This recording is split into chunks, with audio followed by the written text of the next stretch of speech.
I want to talk about horror. I think good horror really reflects back an internalized fear that we have as a society. So a couple of examples of this are The Exorcist was coming about during the psychedelic awakening and the sexual revolution in the 1960s. Zombies kind of came about during mass consumerism. And what I'm noticing is that, The Office has become this horror object. So the other week I watched Backrooms, which is a really, really amazing film about these kind of liminal spaces, these endless office spaces. Reminds me of a lot of other things that I've been engaging with recently. So this is 2120, by the way, George Wilson. Why is The Office inherently creepy? The main piece of theory that I want to pull from here is by this fella called Mark Fisher. You might have heard of him. And this book is called The Weird and the Eerie. He gives a definition of the eerie. The eerie is constituted by a failure of absence or by a failure of presence.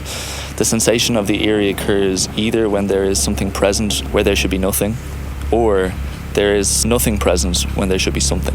So a good examples of this would be if you live in Ireland. I'm sure you hear the foxes wailing at nighttime, often kind of associated with the banshee. That would be an example of presence when there should be absence.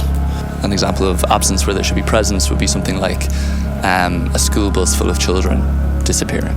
Looking at the office space through this lens, during the COVID-19 pandemic, walking around seeing all these empty, vacant office buildings that were usually bustling with workers, and that these spaces really invoked a sense of eeriness. But similarly, the COVID pandemic also showed something else. What was highlighted during that time was that so many people's jobs weren't necessary. David Graeber talks about this in Bullshit Jobs.